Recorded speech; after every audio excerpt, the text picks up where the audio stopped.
Sometimes the most broken souls recognize each other without a single word being spoken. Sometimes all it takes is one person willing to see past the scars to change everything. Up in the Sierra woods lived a dog that had killed its last owner. Nobody could get near the beast without risking their life. It guarded an old trapper's shack, snarling at anyone who came close. Then Elias Grizz Boone rode into those woods. This old mountain man had his own painful past. When he saw that wild dog, he didn't reach for his gun like other folks would. Instead, he got down from his horse and walked straight toward the animal. He knelt down and spoke soft words. The dog listened. What was it about this mountain man that made a killer dog trust again? Before we jump back in, tell us where you're tuning in from, and if this story touches you, make sure you're subscribed because tomorrow I've saved something extra special for you. The morning mist clung to the Sierra peaks like old memories refusing to fade, and Elias Grizz Boone had learned to appreciate such stubborn things. He sat on the weathered porch of his cabin, carved into the mountainside 15 years ago, with his own calloused hands, watching the sun paint the valley below in shades of gold and amber. The coffee in his tin cup had gone cold an hour past, but he held it still, finding comfort in the familiar weight against his palms. At 62, Grizz carried himself with the careful economy of movement that came from decades in wild places. His beard, more silver than brown now, hung thick to his chest, and his eyes, pale blue like winter ice, missed nothing that moved in his domain. Those eyes had seen too much, carried too much, and these days they preferred the honest company of pine and granite to the complications of human conversation. The leather journal, tucked in his shirt pocket, pressed against his ribs, a constant reminder of who he'd been before the mountains claimed him. Its pages held sketches of animal tracks, notes on weather patterns, observations about the delicate balance that kept this wilderness alive. But deeper in those pages, hidden beneath practical wisdom, lay drawings of a different life, a woman's gentle smile, a child's laughing face, memories he'd tried to cage in ink and paper.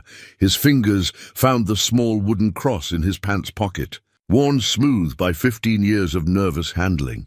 Sarah had carved it for him during her final weeks, when the cancer had stolen her strength, but not her faith. For when you forget that love still exists, she'd whispered, pressing it into his palm. He'd forgotten plenty since then, but somehow his fingers always found their way to that simple piece of cedar. The cabin itself reflected its owner's practical nature and deep solitude. Built from logs he'd felled and stones he'd hauled from the creek bed, it possessed the solid permanence of something made to last. Inside, shelves lined the walls, holding volumes on animal behavior, wilderness survival, and the collected works of men who'd found their peace in places far from civilization. A stone fireplace dominated one wall, its hearth blackened by countless nights when flame was the only companion he needed. But it was the silence that defined this place most of all. Not the empty silence of abandonment, but the full, breathing quiet of a world that didn't need human noise to make it complete. Here Grizz had learned to hear what mattered, the crack of settling timber that warned of weather changes, the subtle shift in bird calls that announced predators, the whisper of wind through pine needles that spoke of seasons turning. This morning, though something disturbed that familiar peace, talk had drifted up from the valley settlements, carried by the occasional trapper or supply run, about trouble in the high country. A dog, they said, mean as original sin and twice as deadly. It had killed a man, torn him apart, like he was nothing more than old rags, and now it guarded its territory with the fierce dedication of something that had learned to trust nothing and no one. The stories varied depending on who told them. Some claimed the beast stood tall as a wolf, with eyes like burning coals and teeth that could crack bone. Others whispered it was something unnatural, cursed maybe, driven mad by whatever horrors it had witnessed. But beneath the embellishments and fear-soaked exaggerations, certain facts remained consistent. A man was dead, a dog was responsible, and nobody, not the sheriff, not the bounty hunters, not even the most seasoned mountain men, had managed to get close enough to put the animal down. Grizz had heard such tales before. 15 years in these mountains had taught him that fear had a way of growing stories like weeds, turning ordinary tragedies into legends that frightened children and gave grown men reason to avoid uncomfortable truths. Still, something about this particular story nagged at him, tugged at knowledge he'd gained through years of reading animal sign and understanding the language that creatures spoke when humans weren't listening. He'd been a different man once, in a different life that felt now like something he'd read in a book rather than lived himself. Thomas Elias Boone, that had been his full name then, spoken with pride by a wife who loved him and a daughter who thought he could fix anything that broke. He'd worked construction in those days, building houses for other families, while dreaming of the one he'd create with Sarah and little Emma. The memories came unbidden, as they often did in the quiet hours before dawn. Sarah's laugh, bright as morning bells, Emma's small hand tucked trustingly in his own as they walked through Riverside Park, feeding ducks that knew her voice and came running when she called. The dog they'd had then, a gentle golden retriever named Buster, who'd slept at the foot of Emma's bed and followed her around like a devoted shadow. That life had ended on a Tuesday in October, when a drunk driver ran a red light and took everything that mattered from the world. Sarah died instantly, the doctor said, though Emma held on for 3 days in a hospital bed, surrounded by machines that beeped and hummed, but couldn't call back a spirit that had already decided to follow her mother home. Grizz had sat beside that bed for 72 hours, holding his daughter's hand and promising God anything, his own life, his soul, his eternal damnation, if she'd just open her eyes one more time. God hadn't been interested in negotiating. The funeral had been a blur of faces and flowers and words that meant nothing. Well-meaning friends offered comfort he couldn't accept, spoke of healing time that he couldn't imagine, suggested that maybe someday he'd find love again. He'd nodded and thanked them and counted the hours until he could escape the suffocating weight of their sympathy. The house had become a tomb filled with ghosts. Emma's toys still scattered in her room, Sarah's coffee cup still sitting by the sink where she'd left it that final morning. He'd tried to stay, tried to honor their memory by maintaining the life they'd built together. But every familiar object became a fresh wound, every ordinary moment a reminder of extraordinary loss. So he'd sold everything, house, furniture, the truck Sarah had picked out because it was safe for families, and bought supplies, a horse, and a one-way ticket to the kind of country where a man could lose himself completely. He'd chosen these mountains because they demanded everything from those who came to live among them, and he'd had nothing left to lose. The early years had been harsh education in survival. He'd nearly died that first winter, underestimating the brutality of high-altitude cold and the skills required to extract life from unforgiving landscape. But somehow he'd endured, learned, adapted. The mountains had no interest in his grief, demanded practical competence rather than emotional healing. In their indifference, he'd found a kind of peace. Animals had been his teachers and companions during those learning years. Unlike humans, they approached with honest intention, sought simple things, food, shelter, safety, and offered companionship without trying to fix what couldn't be repaired. He'd studied their behavior with the intensity of a scholar, learning to read their language of posture and sound, to understand the delicate social structures that kept wild communities alive. His reputation had grown slowly among the scattered mountain folk. When livestock went missing or predators threatened homesteads, they'd seek out the hermit who could track anything and seemed to speak the language of wild things. He'd helped when asked, solved problems that others couldn't, and always returned to his solitude when the work was done. Now, sitting on his porch as the sun climbed higher and burned away the morning mist, Grizz felt something stirring in his chest that he hadn't experienced in years. Not curiosity exactly, but a kind of recognition, as if this story of a killer dog carried echoes of something he understood deeply. Pain, perhaps. The kind of hurt that turned love into rage, trust into violence, hope into the desperate need to keep the world at a safe distance. He drained the cold coffee from his cup and stood, joints protesting the movement with the honest ache of accumulated years. Inside the cabin, he gathered supplies, dried meat, basic medical kit, his rifle, and the leather journal that had become his constant companion. If he was going to investigate this situation, he'd do it properly, with the patience and preparation that had kept him alive in wild country as he saddled his horse, a steady mare, named Patience, who'd been his partner. For 8 years, Grizz found himself thinking about Buster, the golden retriever who'd been Emma's devoted friend.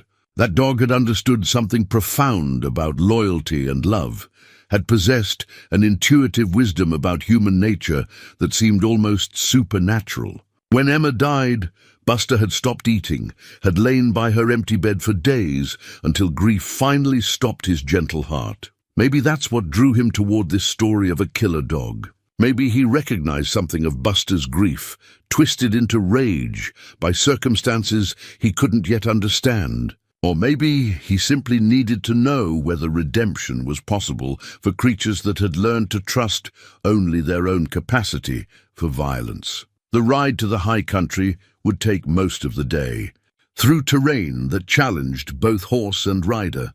But Grizz had time and patience, and a growing certainty that this encounter would matter in ways he couldn't yet predict. Sometimes the broken found each other across impossible distances, drawn by shared understanding of loss and the faint hope that healing might still be possible. He guided Patience onto the narrow trail that led toward the peaks, leaving behind the safety of his known world for whatever waited in the high timber.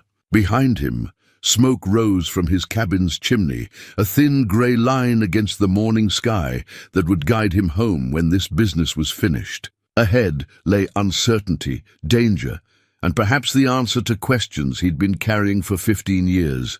The mountains watched him go with their eternal patience, keeping their secrets until he proved worthy of understanding them. The smell reached Grizz before he saw the clearing, a mixture of charred wood, old death, and something else that made Patience snort and sidestep nervously beneath him. He dismounted 50 yards from what had once been a trapper's cabin, now reduced to blackened timbers and a stone chimney standing like a grave marker against the afternoon sky. But it wasn't the burned structure that commanded his attention. It was the creature standing guard among the ruins. The dog was larger than he'd expected, built like a wolf, but carrying the distinctive markings of a German shepherd mix. Its coat, matted and scarred, showed patches of black and tan beneath layers of dirt and dried blood. But it was the animal's posture that told the real story.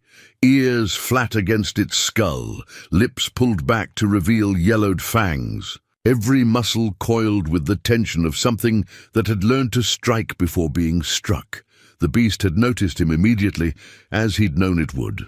Its pale yellow eyes fixed on him with the intensity of a predator, evaluating threat and opportunity. A low growl rumbled from its chest, not loud, but carrying the kind of menace that made smart animals flee and foolish ones freeze in terror. Grizz remained perfectly still, his hands visible and empty, his breathing slow and controlled. Years of working with traumatized animals had taught him the language of approach, how to appear non-threatening, while maintaining the quiet confidence that earned respect. Rather than inviting attack, "Easy now," he said softly, his voice carrying no further than the space between them. "Nobody's here to hurt you." The dog's growl intensified, and it shifted positions slightly, placing itself more directly between Grizz and whatever it was protecting in the ruins. The movement revealed old injuries, a pronounced limp in the left hind leg, scarred patches where fur would never grow again, and something wrong with the way it held its head that suggested damage to one ear, moving with deliberate slowness. Grizz secured Patience's reins to a sturdy pine and began his approach. He'd learned long ago that the difference between success and disaster in such encounters often came down to reading the signs that animals couldn't hide. The tension in shoulders, the position of tail and ears, the quality of breathing that revealed whether fight or flight would win the internal battle. This dog, he realized, had moved far beyond flight. Whatever had been done to it, whatever it had endured, had burned away everything except the willingness to fight, until death claimed either it or whatever threatened its territory. 20 yards. The growling stopped, replaced by something more dangerous, absolute silence. The animal had shifted into hunting mode, calculating distance and angles, preparing for violence. 15 yards. Grizz could smell the dog now, the rank odor of an animal that had lived wild for months, mixed with the metallic scent of old blood and the sharper tang of infection from untreated wounds. 10 yards. The dog's muscles bunched, preparing to spring. Grizz knew he had perhaps 3 seconds before those fangs found his throat. Instead of retreating, he did something that violated every instinct the animal expected. He sat down. The sudden change in elevation confused the dog's attack calculations. It shifted weight but didn't charge, yellow eyes fixed on this strange human who refused to behave like prey or predator. "I know," Grizz said quietly, his voice barely above a whisper. "I know what it's like when everything that mattered gets taken away." The dog's ears twitched, not in submission, but in the first faint sign that it was actually listening to the words, rather than simply evaluating threat. "I know what it's like to hurt so bad that anger seems like the only thing keeping you alive." He reached slowly into his jacket and withdrew a piece of dried venison from his supplies. The movement caused the dog to tense again, but when no weapon appeared, only food, confusion replaced aggression. Grizz tossed the meat halfway between them and settled back, making no move to advance further. The dog's nostrils flared as the scent reached it, and for the first time, hunger warred with suspicion in its expression. It was then that Grizz noticed the object partially buried in the ash near the dog's feet. A tarnished, star-shaped piece of metal that caught the afternoon light. A badge. He'd seen enough of them to recognize the worn brass of a deputy sheriff's emblem, blackened by fire, but still visible beneath the debris. The pieces of the story began assembling themselves in his mind. A lawman, probably investigating reports of trouble at this remote cabin. A confrontation that had gone wrong. Fire, whether accidental or deliberate, consuming the evidence of whatever violence had occurred here. And a dog, left behind to guard the grave of the man who had probably come to arrest or kill its owner. "Tom Hackett," Grizz murmured, remembering the name from conversations overheard in town. A deputy who'd disappeared 3 months ago while following up on reports of poaching in the high country.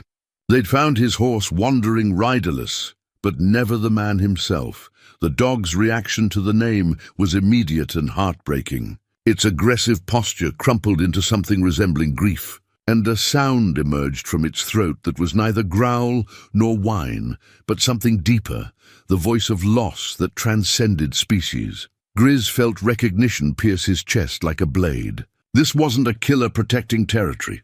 This was a mourner standing vigil over a grave, driven to violence by the same desperation that had once made him consider ending his own pain with the rifle that still hung over his cabin's fireplace. "He was trying to help you, wasn't he?" Grizz said, understanding flooding through him as he read the story written in ash and sorrow. "Hackett found you being mistreated, tried to intervene, and when the shooting started, you protected him the only way you knew how." The dog approached the offered meat with cautious steps, never taking its eyes off Grizz, but no longer radiating the promise of immediate violence. When it reached the venison, it sniffed carefully before gulping it down. Not the feeding behavior of a well-cared-for animal, but the desperate consumption of something that had learned to take food whenever it appeared. As the dog ate, Grizz studied the ruins more carefully. Bullet holes in the remaining timber told part of the story, but it was the pattern of the fire damage that completed his understanding. The blaze had started inside the cabin and burned outward, exactly what would happen if someone had tried to destroy evidence of violence, to make a murder look like an accident. The dog finished the meat and retreated a few steps, but its posture had changed. The coiled aggression had softened into wariness, and something that might have been hope flickered in those yellow eyes. "What's your name, boy?" Grizz asked, though he suspected the animal had been nameless for long enough that such human concepts had lost meaning. In the wild, identity became simpler: predator or prey, threat or safety, alive or dead. He spent the remaining daylight hours at the edge of the clearing, moving slowly, speaking softly, and occasionally offering food from his supplies. The dog accepted these offerings, but maintained its distance, watching with the intensity of something trying to solve a puzzle that had no clear answer. As evening approached and the mountain air grew cold, Grizz made his decision. He wouldn't return to his cabin tonight. Whatever had happened here, whatever violence had shaped this animal's understanding of humans, it had created a situation that demanded patience and time to unravel. He set up a simple camp at the tree line, far enough away to avoid threatening the dog's territory, but close enough to maintain the fragile connection they'd established. As he built a small fire and prepared his bedroll, he could feel those yellow eyes watching his every movement, evaluating, calculating, trying to understand why this human had chosen to stay rather than flee. The night sounds of the high country settled around them, the call of hunting owls, the rustle of small creatures in the underbrush, the whisper of wind through pine branches. But beneath these familiar voices, Grizz heard something new, the soft padding of footsteps as the dog circled his camp, maintaining its watch, but gradually drawing closer to the warmth of human fire. By morning, he knew, everything would change. He could feel it, in the way the animal's breathing had gradually synchronized with his own, in the subtle shift from pure survival to the first tentative recognition that perhaps, after months of solitary grief, it didn't have to face the world entirely alone. Some bridges, Grizz reflected as sleep began to claim him, could only be built one careful step at a time. And some of the most important crossings happened between souls that had learned to trust nothing but their own capacity to endure pain. Tomorrow, the real work would begin. Dawn arrived with the soft grey light that mountain folk learned to treasure, and Grizz woke to find the dog sitting 30 feet from his camp, watching him with those unblinking yellow eyes. The animal had maintained its vigil through the night, close enough to observe, but far enough to escape if this strange human proved to be another source of danger. Grizz moved slowly as he rekindled his fire, every gesture deliberate and non-threatening. The dog's ears swiveled to track each sound, the scratch of flint on steel, the whisper of kindling catching flame, the soft bubble of coffee beginning to boil in his tin pot. These were domestic sounds, peaceful sounds, and he could see the animal's confusion as it tried to reconcile them with its learned expectation of violence from human beings. The heavy rawhide collar around the dog's neck told its own grim story in the morning light. Thick leather studded with rusted metal spikes, designed not for protection, but for inflicting pain on anything the animal might attack or be attacked by. Dark stains on the leather spoke of violence, both given and received, and the way the collar hung loose suggested the dog had lost significant weight since it was first buckled around its neck. "That thing's got to hurt," Grizz said quietly, gesturing toward the collar as he poured coffee into his cup. "Weighs near as much as a saddle, and those spikes are digging into your skin." The dog's posture shifted slightly at the sound of his voice, no longer the rigid alertness of the previous day, but something closer to cautious attention. It was listening, he realized, not just monitoring for threats, but actually hearing the words and the tone behind them. Grizz had seen this progression before, in the early days of his mountain life, when he'd encountered animals that had been mistreated by humans. The healing began not with trust. That would come later if it came at all, but with the gradual recognition that not all human contact ended in pain. It was a delicate process, requiring patience that most people didn't possess and understanding that couldn't be rushed.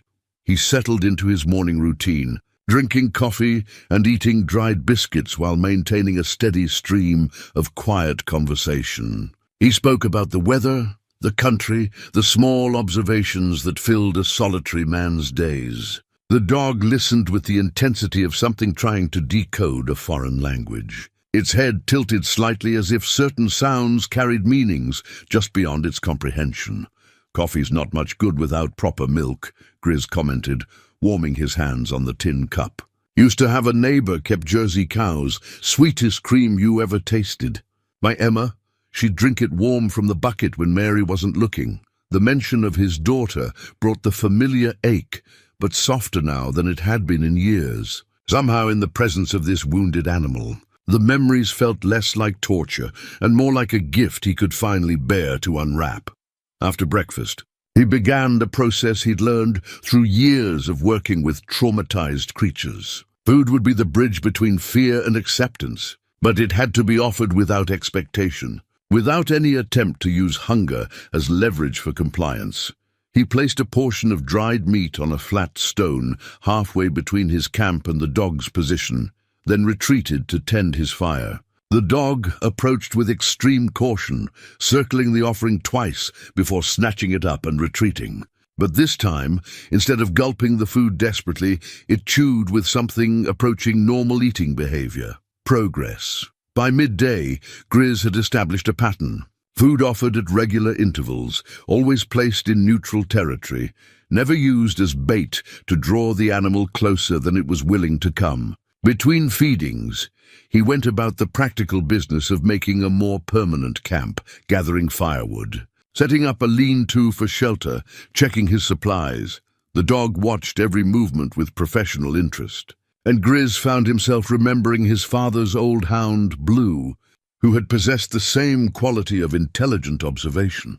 Blue had been a tracker, bred for the kind of patient persistence that could follow a cold trail for days without losing focus. This dog, beneath its trauma and defensive aggression, showed signs of similar breeding. "You're a working dog, aren't you?" Grizz mused as he arranged stones for a better firing. "Got that look about you. Shepherd mix, I'd guess, maybe some hound thrown in for tracking. Somebody spent good money on your bloodlines before they went and ruined you with that damned collar." The dog's ears perked forward at the sound of his voice, and for a moment Grizz caught a glimpse of what the animal might have been before cruelty reshaped its nature. Intelligence flickered in those yellow eyes, the kind of deep understanding that made some dogs almost human in their ability to read intention and emotion. As afternoon wore into evening, the dynamic between them began to shift in subtle ways. The dog still maintained its distance, still watched with the wariness of something that had learned never to fully trust, but the rigid tension had eased. When Grizz moved around his camp, the animal's head followed his movements without the immediate preparation for flight or fight that had characterized their first encounters. During the third feeding of the day, something remarkable happened. Instead of snatching the offered meat and retreating immediately, the dog remained near the stone where Grizz had placed the food. Not close.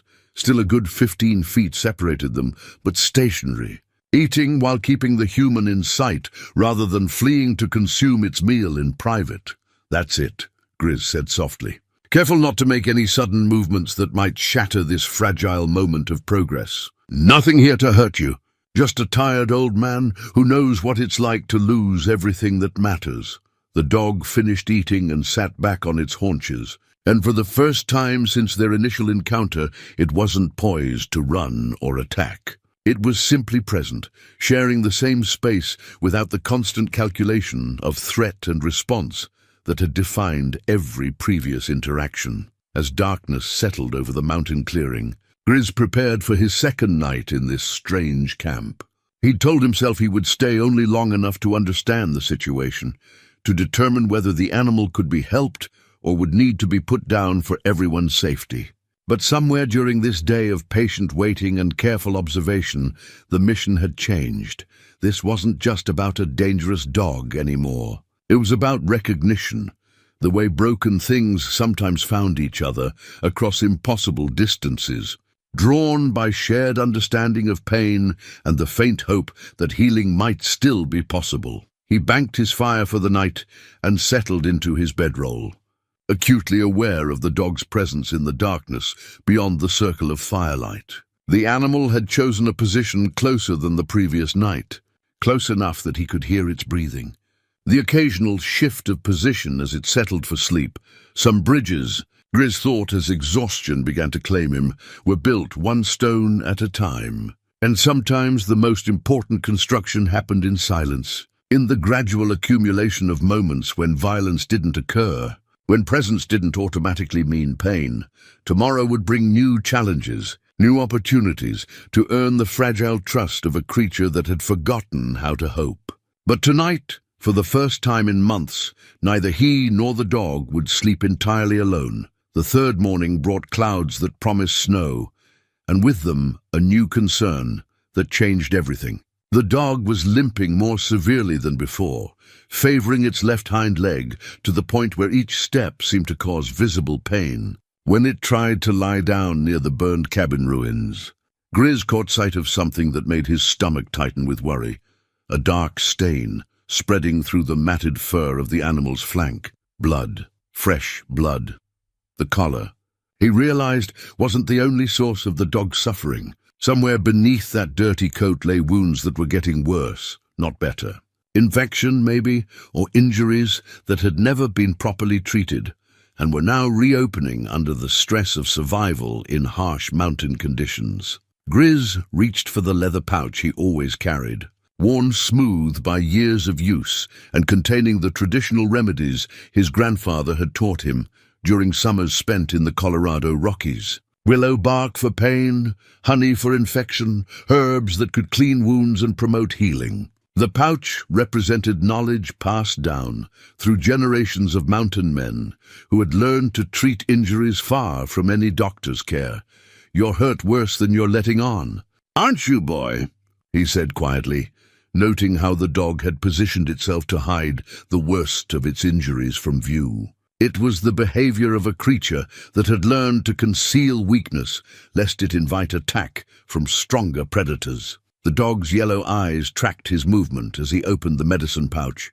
But there was something different in its gaze today. Not the wild alertness of pure survival mode, but a kind of exhausted resignation that suggested it was reaching the limits of its ability to endure alone. Grizz had seen this transition before, in animals pushed beyond their capacity to fight.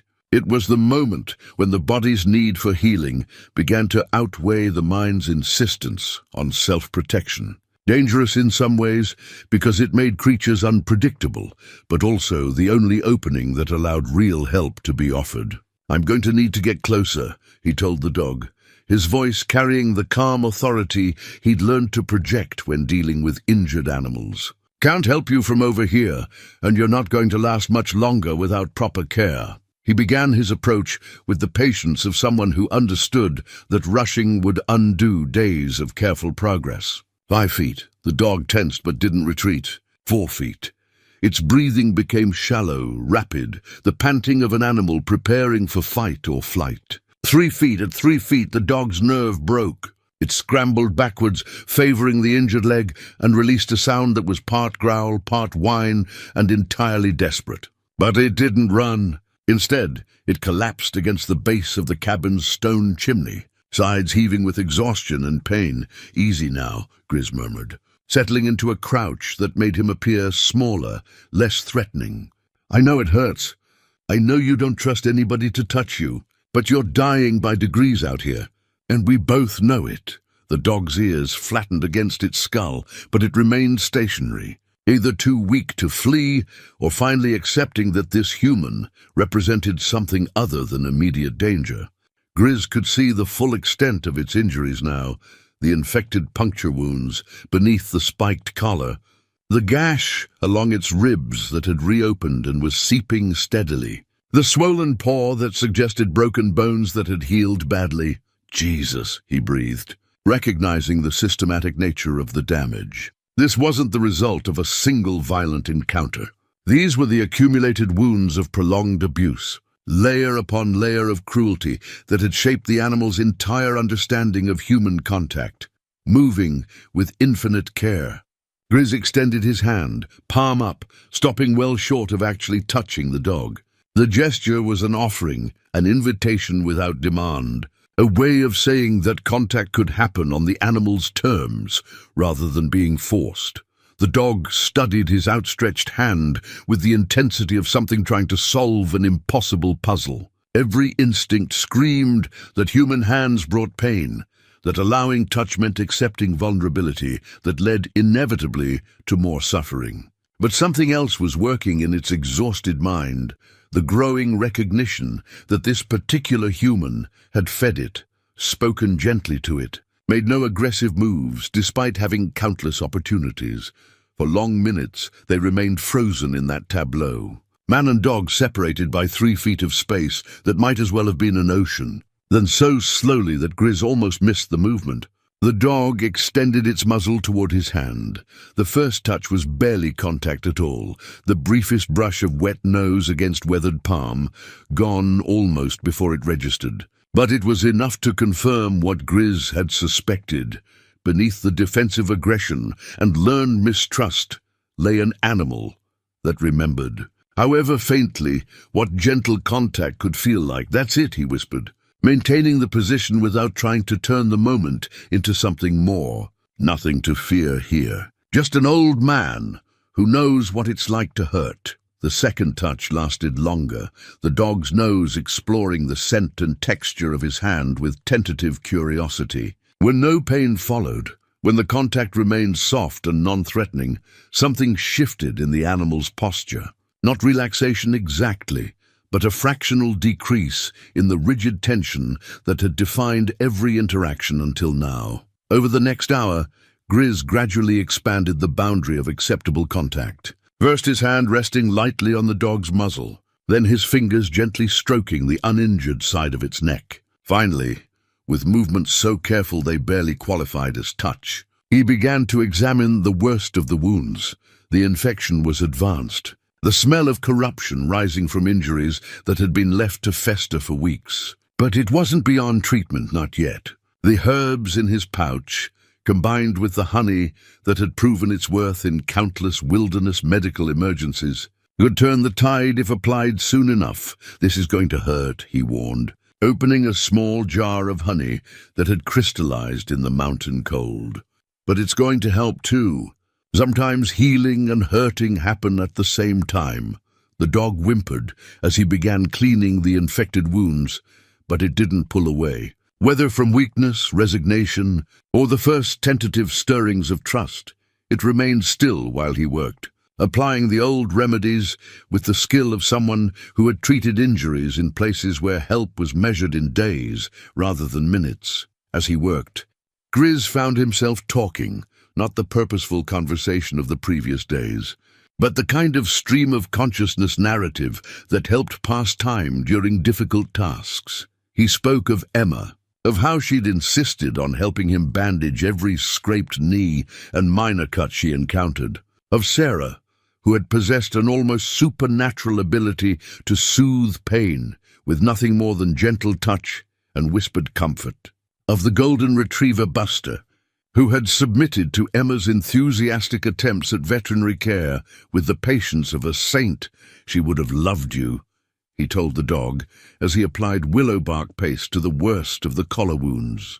Emma always said that the meanest animals were just the most scared ones, and that love could fix almost anything if you gave it enough time. The dog's breathing had steadied during the treatment, and when Grizz finally sat back to assess his work, he found those yellow eyes watching him with something that might have been gratitude. The immediate crisis had passed, but the real healing, physical and emotional, would take time he wasn't sure either of them possessed. Snow was beginning to fall, and winter in the high country came early and stayed late. Soon this clearing would be buried under feet of snow, accessible only by snowshoes or not at all. Decisions would have to be made about shelter and supplies and whether a damaged dog could survive what the mountains would throw at them in the months ahead. But those were concerns for tomorrow. Tonight, as the first flakes drifted down through the pine branches, man and dog shared the warmth of a campfire while the healing began in earnest.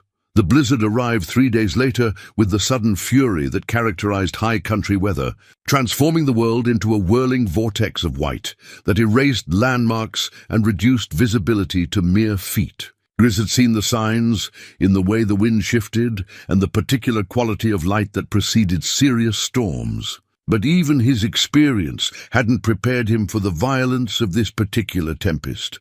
His lean-to, adequate for normal mountain weather, proved woefully insufficient against winds that howled through the clearing with enough force to uproot smaller trees.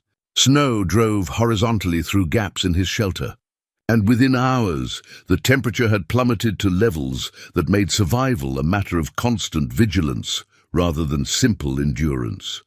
The dog, whom Grizz had begun thinking of as Shadow for the way it followed his movements at a distance, had sought refuge beneath an overhang of fallen timber near the cabin ruins. But as the storm intensified and snow began accumulating in dangerous drifts, it became clear that their separate shelters wouldn't be enough to keep either of them alive through the night. "Shadow!" Grizz called over the wind, his voice barely audible above the storm's roar. "This is bigger than both of us can handle alone." The dog's ears were flattened against the driving snow, its body curled tight in an attempt to conserve heat. The wounds Grizz had treated were healing cleanly, but the animal was still recovering strength lost to infection and prolonged stress. A night exposed to this level of cold would likely kill it, regardless of how tough mountain living had made it. Grizz made a decision that would have seemed impossible just days earlier. Abandoning his inadequate lean-to, he gathered his essential supplies and began constructing an emergency shelter large enough for both man and dog. Using techniques learned during his harshest winters in the mountains, he built a snow cave against the largest remaining wall of the burned cabin, reinforcing it with salvaged timber and his own tarp. The work was exhausting in the thin air and driving wind, but it was also familiar. The kind of desperate construction that had kept him alive during his early years in the mountains when inexperience had left him. Caught in situations that tested the absolute limits of human endurance, Shadow watched these preparations with growing anxiety, clearly understanding that the human was struggling against forces beyond normal control, but uncertain whether this represented opportunity or additional threat. The dog had learned to distrust change, to view any alteration in routine as a potential prelude to violence. "I know you don't want to be enclosed with me," Grizz panted as he shaped the shelter's entrance to minimize wind penetration. "But we're going to freeze separately if we don't work together tonight." When the shelter was complete, crude but functional, large enough for two bodies but small enough to retain heat, Grizz faced the delicate challenge of convincing a traumatized animal to enter what might feel like a trap. Everything in Shadow's learned behavior screamed against accepting confinement with a human, even one who had proven benevolent. The solution came from an unexpected source: Grizz's own exhaustion. After hours of construction in brutal conditions, his body simply gave out. He crawled into the shelter not as part of some elaborate strategy to entice the dog, but because he literally couldn't remain upright any longer. Shadow, watching from its increasingly inadequate refuge, was faced with a choice between certain death from exposure and the unknown risks of sharing confined space with the human who had been feeding and treating it. The decision took nearly an hour, during which the storm continued to intensify and snow began accumulating around the dog's position with alarming speed. Finally, driven by the simple arithmetic of survival, Shadow approached the shelter entrance. Every movement radiated reluctance and ready flight, but the alternative had become unacceptable. The dog paused at the threshold, meeting Grizz's eyes in a moment of communication that transcended species. "I know," Grizz said softly. "I wouldn't want to be trapped with me either, if I'd been through what you have. But sometimes trust is just another word for having no choice left." Shadow entered the shelter with the careful precision of something expecting ambush at any moment. But instead of the violence it had learned to associate with human proximity, It found only warmth and the steady breathing of a man too exhausted to represent immediate threat. The night that followed was a masterclass in gradual adjustment. Initially, Shadow maintained position near the entrance, ready to bolt at the first sign of aggression. But as hours passed and the shelter filled with the shared warmth of two bodies, practical considerations began to override learned fear. The dog was still weak from its recent injuries, and the combination of pain medication from Grizz's herbs and the sudden warmth after days of exposure created a drowsiness that gradually overcame vigilance. By midnight, Shadow had moved closer to the human sleeping form, drawn by the simple animal need for warmth in a hostile environment. Grizz woke several times during the night, always careful not to make sudden movements that might trigger panic in his companion. Each time, he found Shadow a little closer, the dog's defensive positioning slowly giving way to something approaching companionship. Not trust exactly, that would take much longer to develop, but the recognition that survival sometimes required unlikely alliances. Morning revealed a transformed landscape. The storm had deposited nearly 3 feet of snow in the clearing, burying familiar landmarks and creating a world that seemed both beautiful and deadly. The temperature had continued to drop during the night, and Grizz's breath formed thick clouds in the frigid air when he cautiously emerged from the shelter. Shadow followed him out, moving with obvious stiffness, but showing none of the panic Grizz had feared might result from their enforced intimacy. The dog stood near the shelter entrance, watching as Grizz assessed their situation with growing concern. They were trapped. The trails that had brought him to this clearing were now impassable, buried under snow that would take weeks to melt, even if no new storms arrived. His supplies, adequate for a few days of investigation, wouldn't sustain 2 lives through an extended siege by winter weather. But perhaps more importantly, their relationship had fundamentally changed during that long night of shared vulnerability. Shadow was no longer maintaining the careful distance that had characterized their previous interactions. Instead, the dog stayed within a few feet of Grizz, not seeking contact, but accepting proximity in a way that suggested the beginnings of pack behavior. "Well, boy," Grizz said, watching his breath fog in the bitter air, "looks like we're in this together now, whether we planned it or not."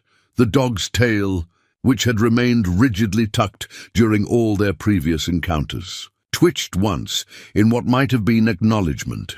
It was a small gesture, barely visible, but it represented a crack in the wall of defensive isolation that trauma had built around the animal's heart. As they worked together to dig out enough space around the shelter for basic movement, Grizz found himself remembering other partnerships forged in difficult circumstances. His marriage to Sarah, which had deepened during the challenges of Emma's early illness. His friendship with fellow construction workers who had become brothers through shared labor and mutual dependence. Some bonds, he realized, could only be created under pressure, when survival depended on moving beyond individual limitations and accepting the vulnerability that came with relying on others. He and Shadow were beginning to discover what that kind of partnership might look like, built not on dominance or submission, but on the simple recognition that they were stronger together than apart. The mountain winter stretched ahead of them, promising months of isolation and hardship that would test every aspect of their developing relationship. But for the first time since arriving in this clearing, Grizz felt something other than concern about the challenges ahead. He felt hope. The weeks that followed the blizzard settled into a rhythm that neither man nor dog could have anticipated. Trapped by snow that reached above Grizz's waist in the deeper drifts, they were forced into a partnership that revealed layers of complexity in both their natures. Shadow, no longer the wild creature driven purely by survival instinct, began displaying flashes of the intelligent working dog he had been before trauma reshaped his world. It started with small things. The way Shadow would position himself between Grizz and the wind when they ventured outside the shelter. How the dog's ears would swivel towards sounds that human hearing couldn't detect, providing early warning of the avalanches that periodically thundered down from the higher peaks. The careful way Shadow would test the snow's stability before Grizz stepped onto potentially dangerous ground. These weren't learned behaviors, but instincts awakening from dormancy, the gradual return of a dog bred for partnership with humans. Grizz recognized the signs because he'd seen them in his father's hunting. Dogs, the moment when training and genetics converged to create something approaching telepathic, communication between species. But with this awakening came complications that tested both their patience and their developing trust. Shadow had nightmares, violent episodes where he would thrash and snarl at enemies that existed only in traumatic memory. During these episodes, the dog became dangerous again, lost in flashbacks to whatever horrors had shaped his defensive aggression. The first time it happened, Grizz nearly made the mistake of trying to wake Shadow through physical contact. Only years of experience with traumatized animals stopped him from reaching out, saved him from the reflex that would have ended their partnership before it truly began. Instead, he spoke in the calm, steady voice he'd used during Emma's worst fever dreams, anchoring the dog to present reality through sound rather than touch. "Easy, boy. You're safe now. Whatever's chasing you in there, it can't reach you here." Shadow woke gradually, confusion and residual fear clouding his yellow eyes as he struggled to separate nightmare from reality. But when his vision cleared and he saw Grizz sitting nearby, close enough to help, far enough away to avoid triggering defensive reactions, something like relief flickered across his expression. These episodes became part of their routine, occurring every few nights with diminishing intensity as the weeks passed. Grizz learned to recognize the warning signs, the way Shadow's breathing would change during sleep, the small whimpers that preceded the violent thrashing. He developed techniques for guiding the dog back to wakefulness without creating additional trauma, speaking in the gentle cadences that Sarah had once used to soothe Emma's childhood fears. Food became another source of both connection and challenge. Grizz's supplies, stretched to accommodate 2 mouths, required supplementation from whatever the mountain could provide. Shadow proved invaluable in this regard, his nose leading them to cached stores that other animals had hidden before winter's arrival. But sharing food also meant confronting the dog's deeply ingrained resource guarding, the defensive behavior that made him dangerous when eating. It took patience and careful conditioning to teach Shadow that food didn't need to be defended in their partnership. Grizz began by eating his own meals in plain sight, demonstrating through repetition that consumption didn't require aggressive protection. Gradually, he moved closer during Shadow's feeding times, always stopping at the first sign of tension, never pushing beyond the dog's comfort level. The breakthrough came during a particularly harsh week when their food ran dangerously low. Grizz had managed to catch 2 small rabbits in snares he'd fashioned from wire salvaged from the burned cabin, but the meat wouldn't last long divided between them. Rather than hoarding his portion or trying to control distribution, he simply prepared both rabbits together and placed the cooked meat where both could access it. Shadow approached the shared meal with visible conflict, every instinct screaming against allowing the human near food when hunger made survival uncertain. But something deeper, the gradual recognition that this particular human could be trusted not to take more than his share, won out over learned paranoia. They ate together for the first time that night, and Grizz understood that they had crossed another invisible threshold in their relationship. Trust around food was fundamental in the animal world, the foundation upon which all other cooperation was built. As January melted into February and the days began to lengthen perceptibly, their shelter evolved from emergency refuge into something approaching a home. Grizz used his construction skills to improve their living conditions, adding storage for their dwindling supplies and creating better ventilation that reduced the condensation problems that plagued snow shelters. Shadow contributed by keeping watch during Grizz's work periods, his enhanced senses providing security that allowed the human to focus completely on necessary tasks. But it was during the quiet evening hours, when work was done and they huddled together for warmth around their small fire, that the most significant changes occurred. Grizz found himself talking to Shadow in ways he hadn't spoken to another living creature since Sarah's death. Not the careful conversation of animal training, but the stream of consciousness, sharing that characterized genuine companionship.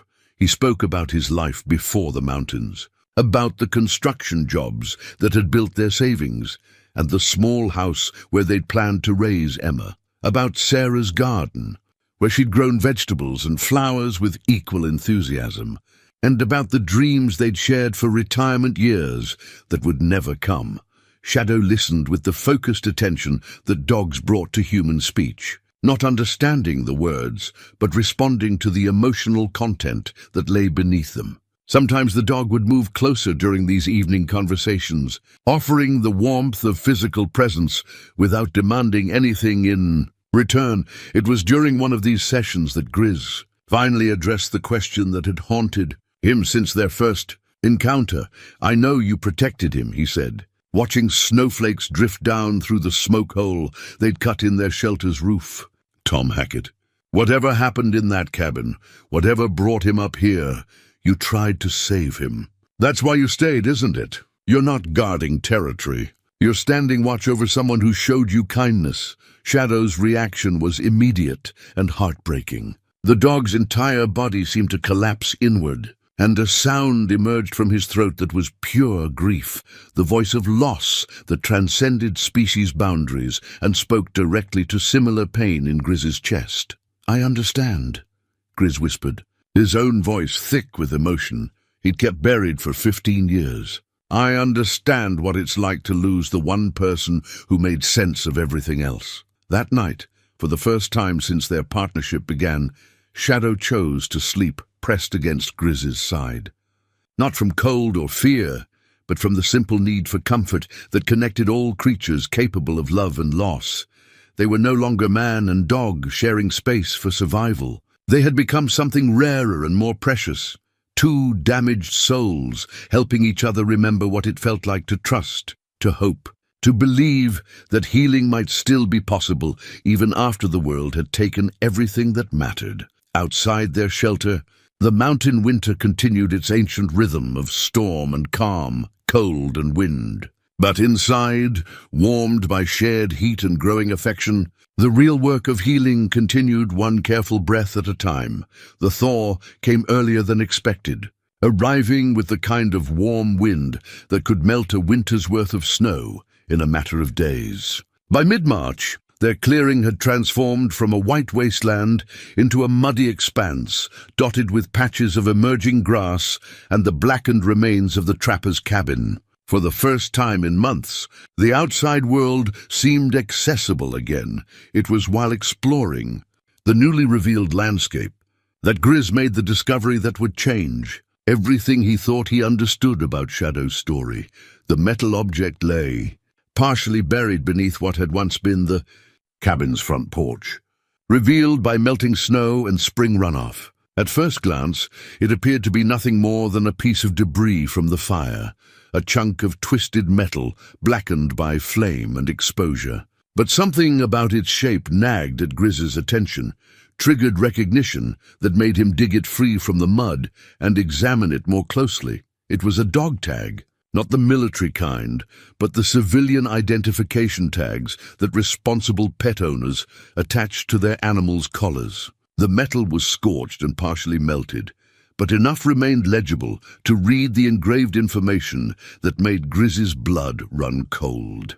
"Duke," the first line read in block letters. Below that, an address in Fresno, California, and a phone number. But it was the third line that stopped his heart. "Property of Thomas Hackett, Thomas Hackett." Deputy Sheriff Tom Hackett, whose badge Grizz had found in the ashes. The man whose death had created this entire tragedy. But if the dog tag belonged to Tom Hackett, if Shadow, Duke, had been his dog, then everything Grizz had assumed about the situation was wrong. This wasn't a story about a lawman trying to rescue an abused animal. This was something far more complex and infinitely more heartbreaking. Shadow, Duke, had been sitting nearby when Grizz made the discovery, watching with the patient attention that had become characteristic of their partnership. But when Grizz held up the scorched dog tag, the animal's reaction was immediate and devastating.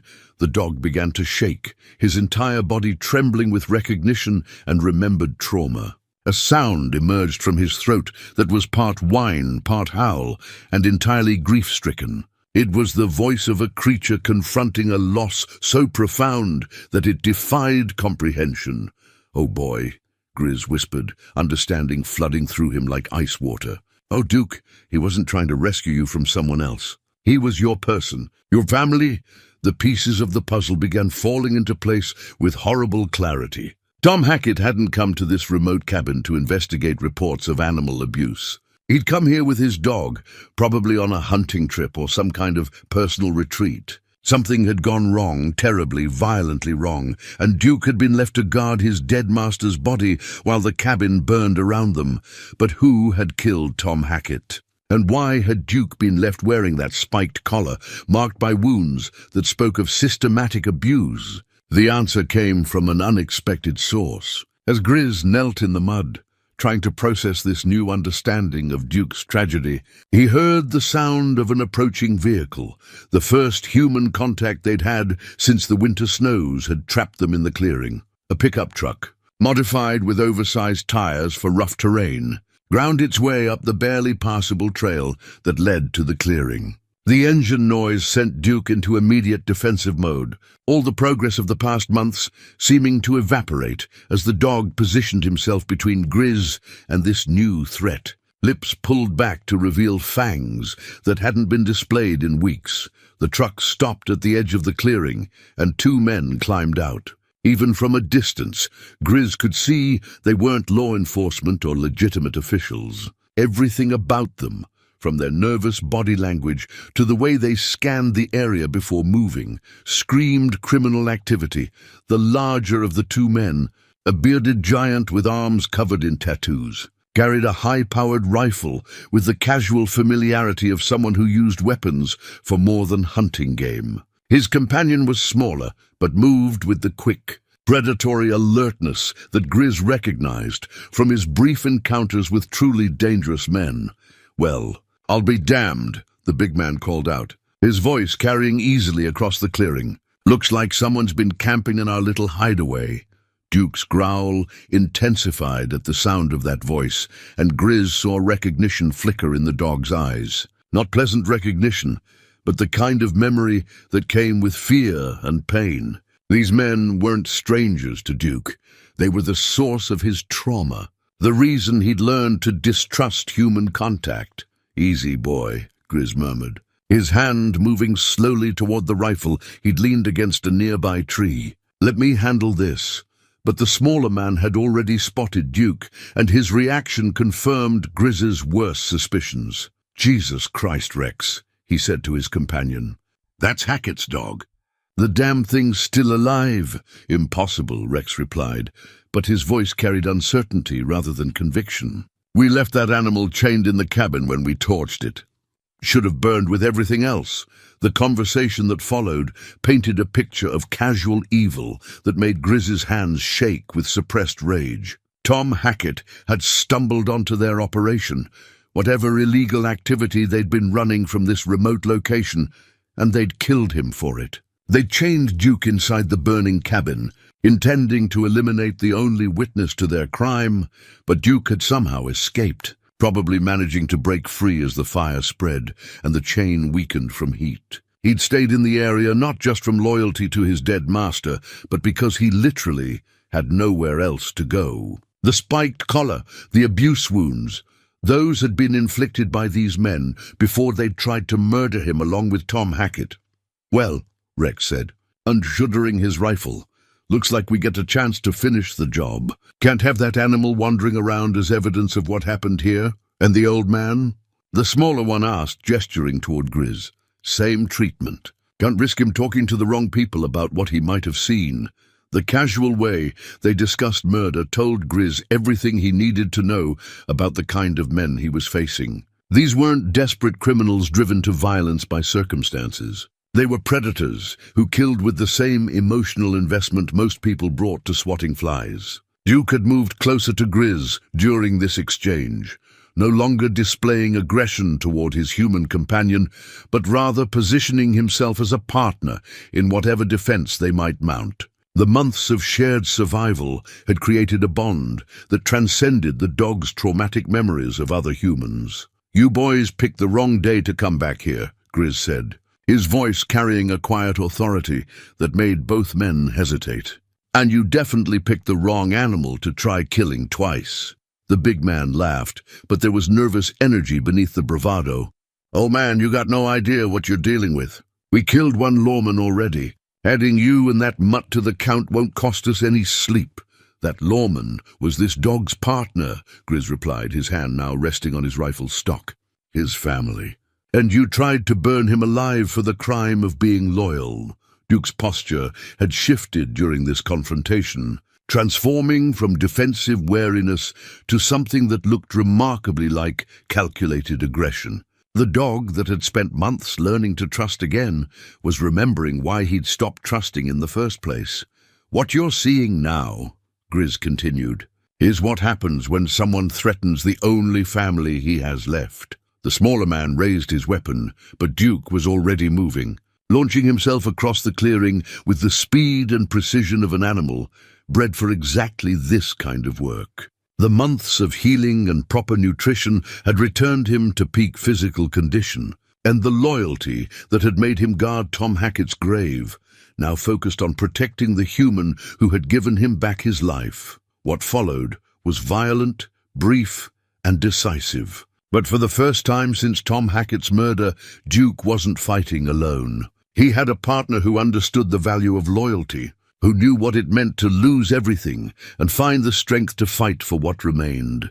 The truth had finally emerged from the ashes and snow, revealing a story not just of trauma and healing, but of justice deferred and loyalty that transcended death itself. Tom Hackett would finally have the justice he deserved, and Duke would have the closure that came from facing the source of his nightmares alongside someone who understood the true meaning of partnership. Some bonds, Grizz realized as the confrontation reached its climax, were forged not just in shared survival but in shared purpose. And sometimes the most profound healing came from standing together against the forces that had created the original wounds. The moment after Duke launched himself at the smaller gunman stretched like eternity, filled with the kind of crystalline awareness that came when survival hung on split-second decisions.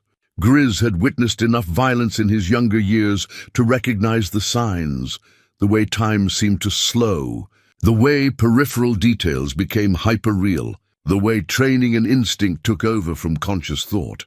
But this wasn't just about survival anymore. This was about justice for Tom Hackett, closure for Duke, and the kind of reckoning that had been building since that first terrible night when good men died and killers walked away unpunished. The smaller gunman screamed as Duke's weight carried him to the ground, the rifle spinning away across the muddy clearing. But Rex, the larger man, was already raising his weapon, and Grizz knew that Duke's courage had bought them only seconds before superior firepower tipped the balance back toward the killers. Grizz's own rifle came up smooth and fast, muscle memory from decades of mountain living overriding the arthritis in his joints and the tremor that had developed in his hands over recent years. The sight picture was clean, the distance manageable, the target clearly defined. But as his finger began to tighten on the trigger, something made him hesitate. Not conscience. These men had forfeited any claim to mercy when they'd chained Duke in a burning building. But strategy. Dead men couldn't answer questions, couldn't provide the kind of testimony that would clear Tom Hackett's name and ensure that justice extended beyond this remote clearing. "Don't move another inch," Grizz commanded, his voice carrying the kind of authority that came from absolute conviction. "Drop the rifle and step away from it." Rex froze, caught between the immediate threat of Grizz's weapon and the ingrained arrogance that had made him believe he could return to this place without consequences. "You don't know what you're doing, old man. You got no idea what kind of hornet's nest you're kicking over." "I know you murdered a lawman and tried to kill his dog," Grizz replied, his rifle steady despite the adrenaline coursing through his system. I know you've been running some kind of operation from this location, and I know you came back here because you thought you'd left evidence that could put you away for life. The smaller gunman had stopped screaming. Whether from shock or blood loss, Grizz couldn't determine. Duke stood over him, no longer attacking, but clearly prepared to resume violence at the first sign of threat. The dog's training as a law enforcement partner was emerging from beneath months of trauma, transforming him back into the professional he'd been before tragedy reshaped his world. "Smart dog," Rex observed, but his casual tone didn't hide the calculation in his eyes. Smarter than his last partner, anyway. Hackett thought he could just walk in here and arrest us like we were some small-town drunks. Didn't realize he was dealing with professionals. Professionals, Grizz repeated, letting contempt color his voice. "That what you call men who torture animals and burn evidence?" "Call it whatever makes you feel righteous," Rex said. "Fact remains, you're outnumbered and outgunned. My partner over there ain't dead, just scratched up some. And we got friends who know where we are." But even as he spoke, Rex's eyes were moving, calculating angles and distances, looking for the opening that would let him turn the situation back in his favor. Grizz had seen the same predatory assessment. In the eyes of wounded bears and cornered mountain lions, the moment when desperation transformed caution into explosive violence. The standoff stretched across several heartbeats, each man waiting for the other to make the first mistake. But it was Duke who broke the stalemate, his enhanced hearing detecting something that human ears couldn't perceive. The dog's head swiveled toward the trail that led down from the clearing, ears pricked forward in the alert posture that indicated approaching movement. A moment later, Grizz heard it too, the sound of multiple vehicles making their way up the treacherous mountain road. Rex's expression shifted from calculating menace to something approaching relief. "Told you we had friends coming," he said.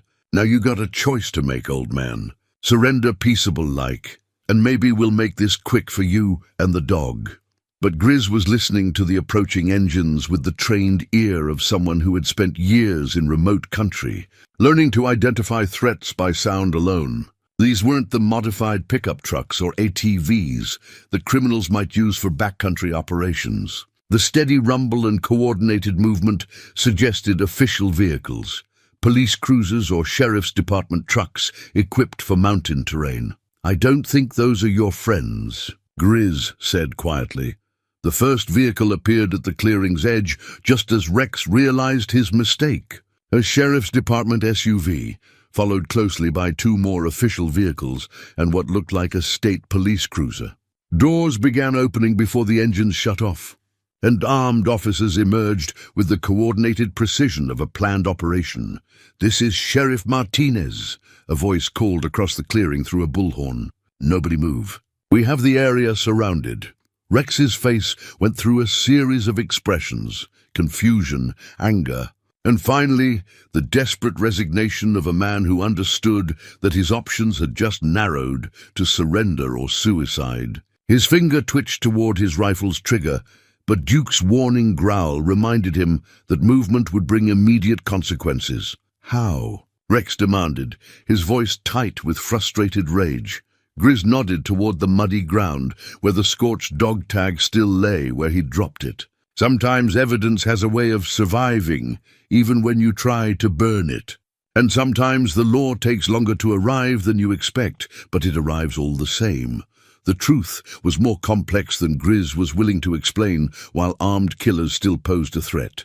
Before the snows had trapped them in the clearing, he'd managed to send word down to the valley settlements about his investigation into Tom Hackett's disappearance. The message had eventually reached Sheriff Martinez, who had been conducting his own quiet investigation into his missing deputy's fate. Martinez was a methodical man who understood that mountain justice sometimes moved at its own pace.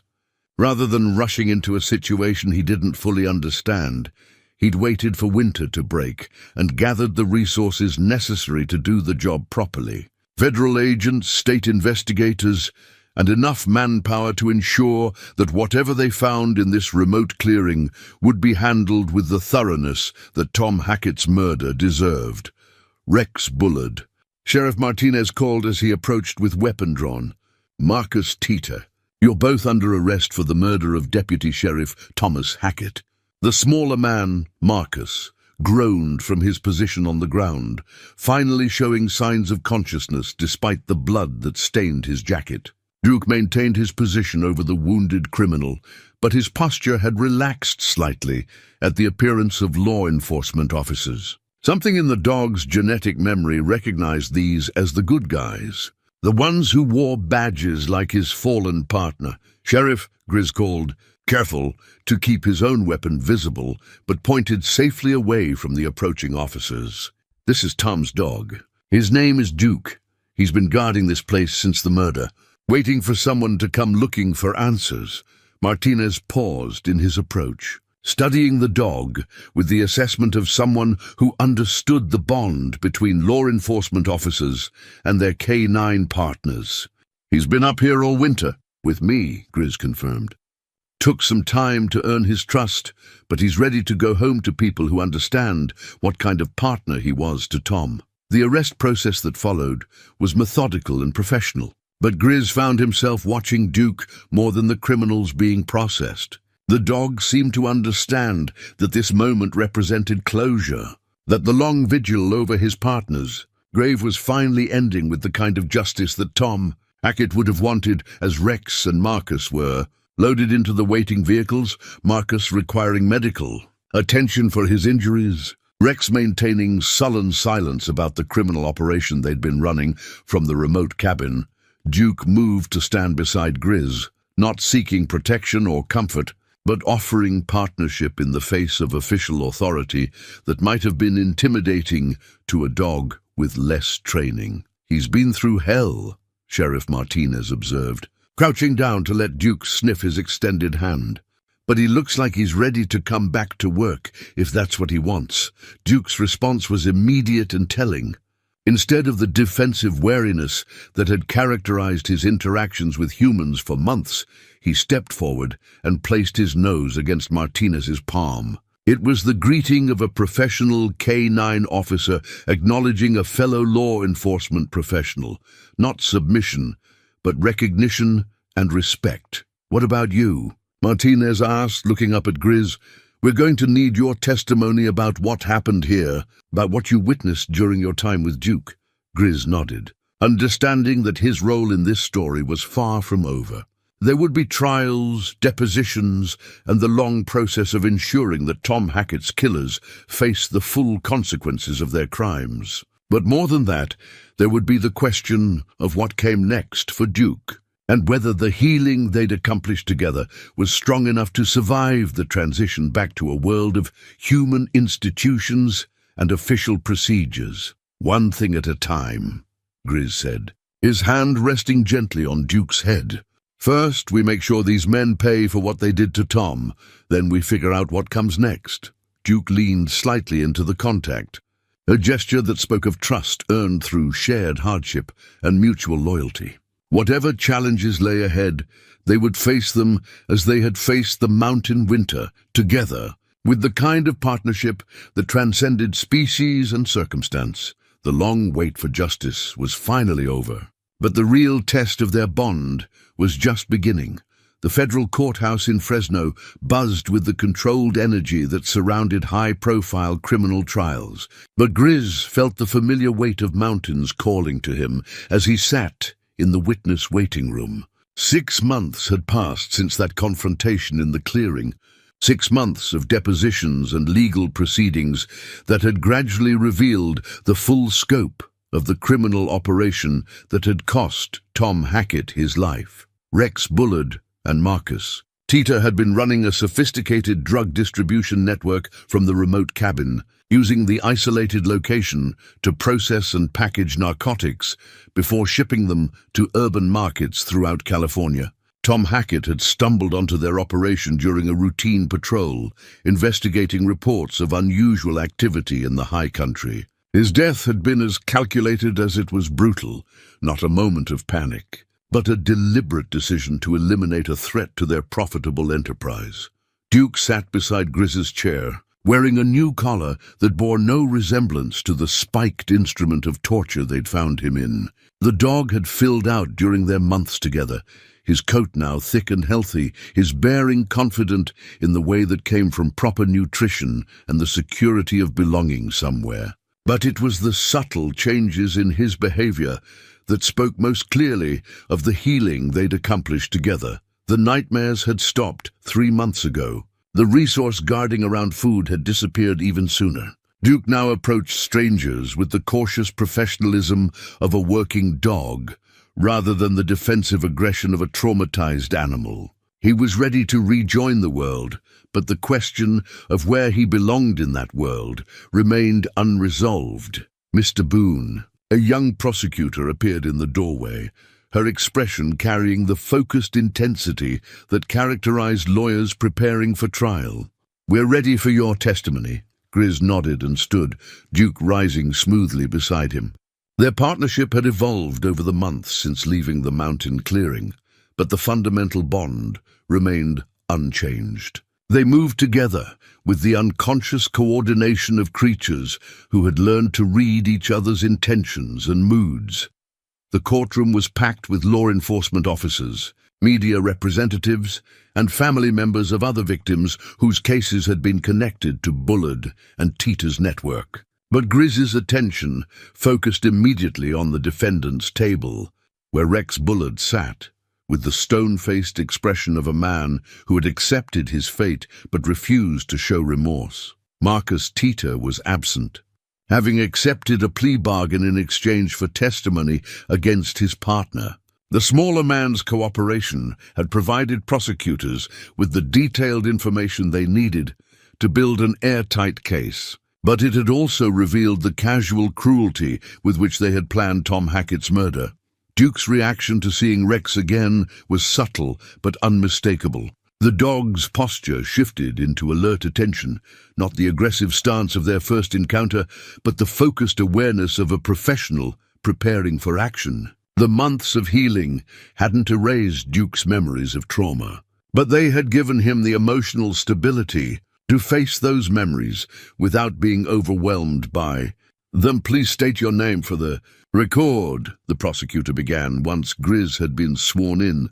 "Elias." "Thomas Boone. Most folks call me Grizz." "Mr. Boone, can you tell the court how you came to be involved in this case?" Grizz's testimony unfolded methodically, covering his initial decision to investigate reports of a dangerous dog, his discovery of the burned cabin and Tom Hackett's badge, and the gradual process of earning Duke's trust during their winter together.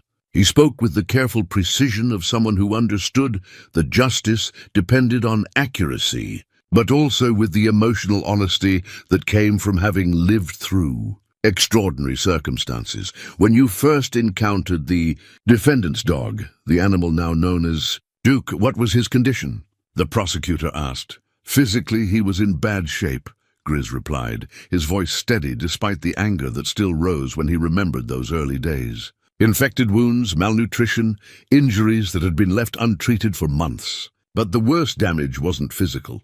That dog had been tortured, systematically abused by people who seemed to enjoy causing pain. "Objection," the defense attorney interrupted. "The witness is speculating about my client's motivations." "Sustained," the judge ruled, but the damage was done. The jury had heard the word torture, and they were looking at Rex Bullard with the kind of disgust that no legal maneuvering could erase. "Let me rephrase," the prosecutor continued. "Based on your experience with animals, what did Duke's injuries tell you about how he had been treated?" Grizz described the spiked collar, the systematic nature of the wounds, the behavioral signs that indicated prolonged abuse. As he spoke, he could see the impact his words were having on the jury. These weren't people who could easily dismiss cruelty toward animals, especially when that cruelty was connected to the murder of a law enforcement officer. "Mr. Boone," the prosecutor said, "did there come a time when you learned the true relationship between Deputy Hackett and Duke?" "Yes, when I found Duke's identification tag in the ruins of the cabin. That's when I realized this wasn't a case of Tom trying to rescue an abused animal. Duke was Tom's partner, his family." The courtroom stirred at this revelation, even though the basic facts had been established in pre-trial proceedings. But hearing it spoken aloud by the man who had lived through the discovery gave it an emotional weight that legal documents couldn't convey. What was Duke's reaction when you showed him the identification tag? Grief, Grizz said simply. Pure grief. That dog had been mourning his partner for months, standing guard over the place where Tom died, waiting for someone to come looking for answers. Rex Bullard's expression never changed, but something flickered in his eyes, perhaps recognition that his attempt to destroy all evidence of his crimes had failed in the most fundamental way possible. Duke was alive, healed, and ready to bear witness to the truth of what had happened in that remote clearing. The defense attorney's cross-examination came with the predictable aggression of someone trying to create reasonable doubt where none existed. But Grizz had testified in enough civil proceedings during his construction days to remain unshaken by legal theatrics.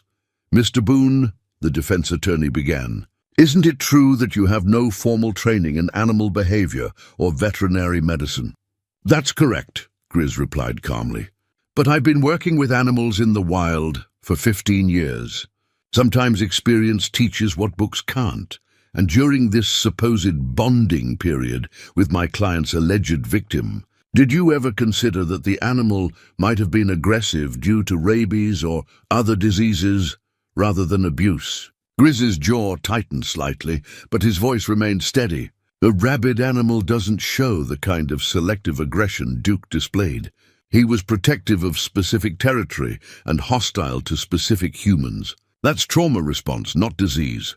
The questions continued for another hour, each one designed to cast doubt on Grizz's credibility or interpretation of events. But the defense attorney was fighting a losing battle, and everyone in the courtroom knew it. The physical evidence was overwhelming.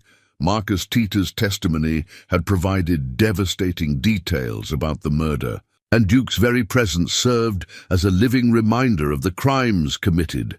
It was when the prosecutor called Duke to demonstrate his training that the emotional climax of the trial occurred. The dog had been certified to give evidence in court proceedings, a rare but legally established procedure for K-9 officers who had witnessed crimes. Sheriff Martinez, who had taken temporary custody of Duke pending the trial's outcome, led the dog to a position in front of the jury box. Duke moved with the professional precision that months of renewed training had restored, but his eyes never left Rex Bullard's face. "Duke, sit," Martinez commanded, and the dog complied immediately. His posture alert but controlled. "Your Honor," the prosecutor addressed the judge. Duke was Deputy Hackett's certified K-9 partner for 3 years before the murder. He was present during the events that led to his partner's death and has been trained to identify individuals through scent recognition. The judge nodded. "Proceed, Counselor." "Duke," the prosecutor said, approaching the dog with the evidence bag containing clothing items from various individuals, including both defendants. "Search." What followed was a textbook demonstration of K-9 evidence detection. Duke methodically sniffed each item, showing no reaction to most of them. But when he reached the clothing taken from Rex Bullard's arrest, his entire demeanor changed. The dog's hackles rose slightly, not in aggression, but in the kind of alert recognition that indicated positive identification. He sat immediately. The train signaled for a successful search, but his eyes remained fixed on Rex Bullard with unmistakable intensity. "Duke, show me," the prosecutor commanded. The dog rose and walked directly to the defendant's table, stopping in front of Rex Bullard and sitting again.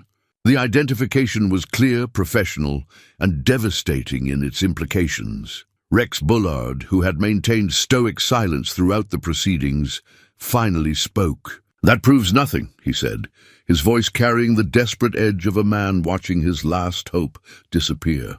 "Dogs can be trained to do anything. Doesn't mean what happened up there was anything other than self-defense." But his protest rang hollow in the face of Duke's calm professionalism. This wasn't a traumatized animal driven by fear or vengeance.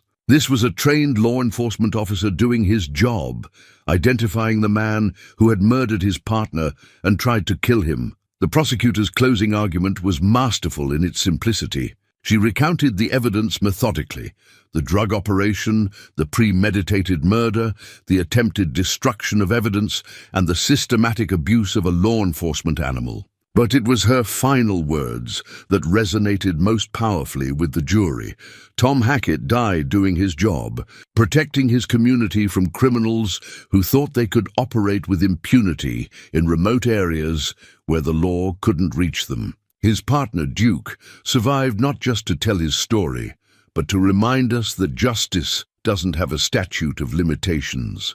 Some bonds between partners, between those who serve and those they protect, transcend death itself.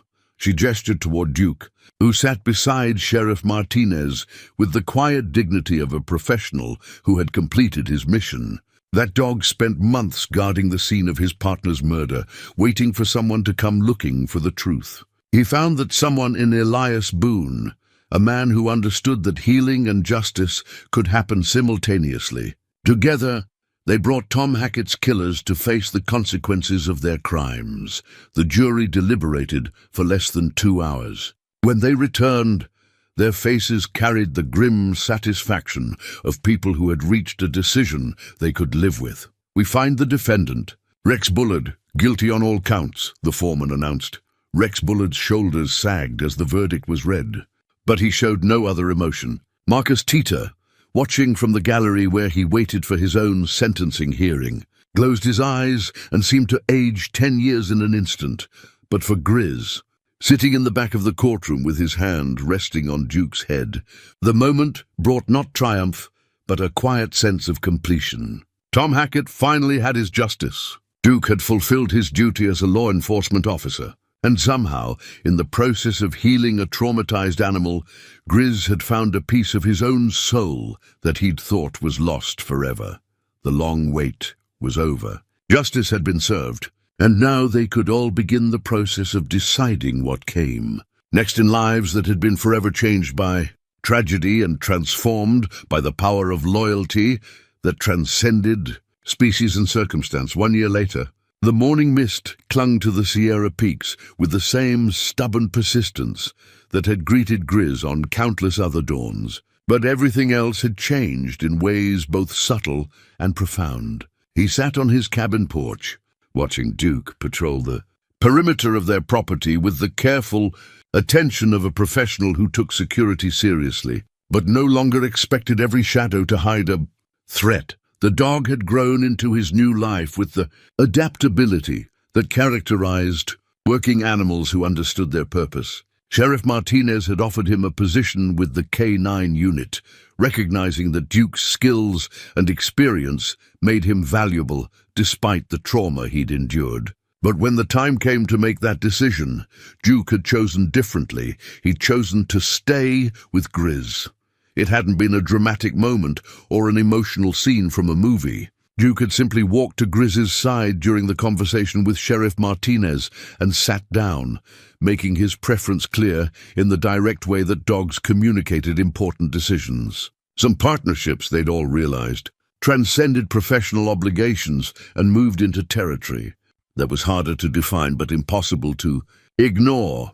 The legal proceedings had concluded, with sentences that satisfied everyone except the criminals themselves. Rex Bullard would spend the rest of his natural life in federal prison, while Marcus Tita received 25 years for his cooperation in testifying against his partner. The drug network they'd operated had been dismantled completely, its urban connections traced and prosecuted with the thoroughness that federal resources could bring to bear. But for Grizz and Duke, the real resolution had come not in courtrooms, but in the quiet accumulation of ordinary days spent relearning what normal life could look like. Duke's nightmares had become rare, then non-existent. His defensive behaviors around food and territory had evolved into the healthy alertness of a dog who understood his role in protecting something he valued. Most importantly, his capacity for trust had expanded beyond his partnership with Grizz to Include other humans who proved themselves worthy of respect. The wooden cross that Grizz still carried in his pocket had taken on new meaning during their time together.